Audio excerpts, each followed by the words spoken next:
How the drug laws affect the life of a community can be seen in Mobile, Alabama, which has one of the highest federal drug conviction rates in the country.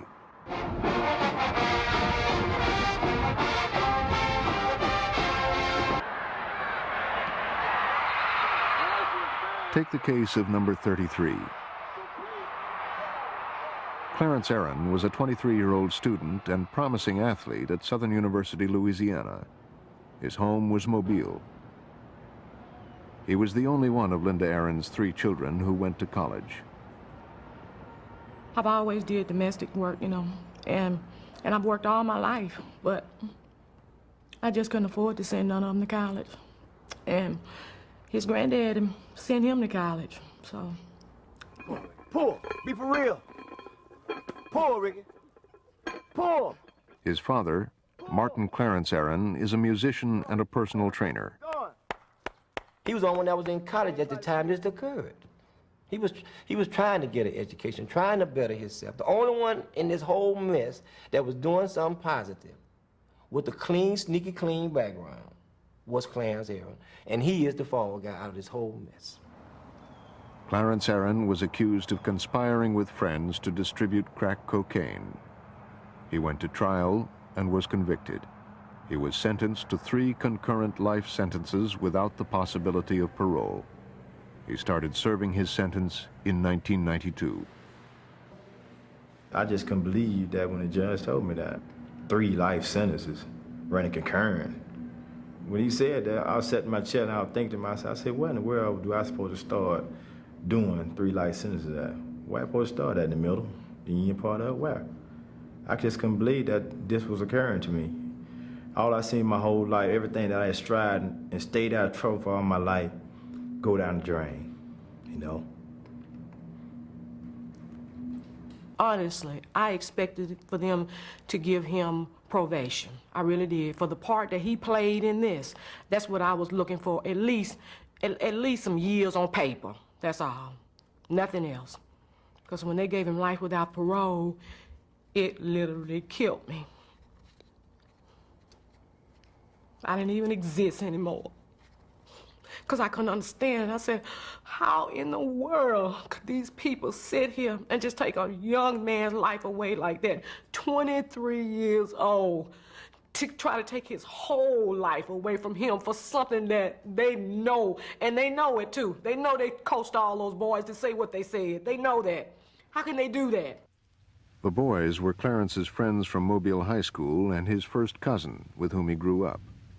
The friends were involved in dealing drugs. Clarence introduced them to people he knew in Baton Rouge who were also involved in drugs. He drove them from one city to the other, accompanied by his cousin, and was paid $1,500 for his help.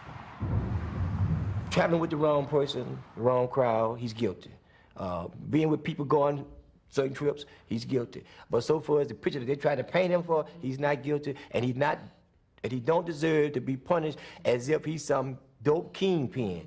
The sentencing that they gave him was as if he was a dope kingpin. This guy didn't even have a brand new car. Dennis Nisley was Clarence's defense lawyer. Clarence Aaron was one of the worst cases I ever had. Clarence tells me that the FBI came to his college classroom and pulled him out of the classroom and arrested him for possession with intent to distribute cocaine. What makes it the worst case I've ever had was there was absolutely no cocaine introduced into evidence. There was no cocaine seen. The police had no cocaine. The FBI had no cocaine. There was no scientific evidence, no fingerprints, nothing. The entire case was based upon the testimony of what they call cooperating individuals. The cooperating individuals were Clarence Aaron's friends from high school and his first cousin. When the friends were finally caught dealing drugs, they all, including the cousin, turned informant and testified against Clarence. They all had prior criminal records, and they were all facing life in prison.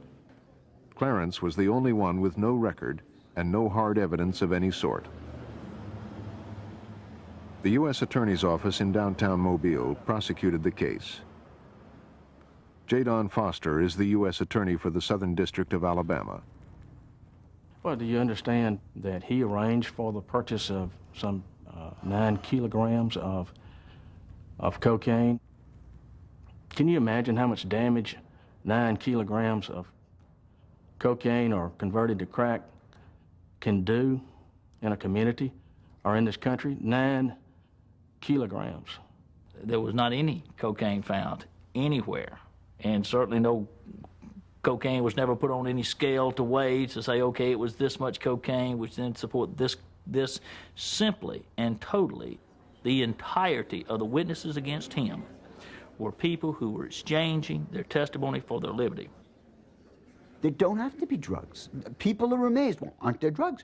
There don't have to be drugs. All there have to be are witnesses who say, I saw the drugs, or he said there were drugs. There don't have to be drugs because in federal cases, oral testimony is enough. So when a small technical amendment to the mandatory minimums was issued in 1988, it created a huge change in the prosecution of drug offenders. The conspiracy amendment stipulated that the lowest person in a so-called drug conspiracy could be punished with the maximum sentence designed for a kingpin. If the mandatory minimums were a result of haste and excess by Congress, conspiracy as applied to these mandatories was completely by oversight and by accident. It was submitted as part of a simple technical corrections amendment. No one even thought at all about what the implications were of applying conspiracy. Its implications were enormous and would change thousands of lives. Mandatory minimums designed for kingpins with very long sentences. Conspiracy bringing in the lowest level offenders who become eligible for those. The only way they can avoid those mandatories is to provide substantial assistance to a prosecutor, and if it means telling a wild story to avoid spending almost life in prison without parole, there are many people who will do that.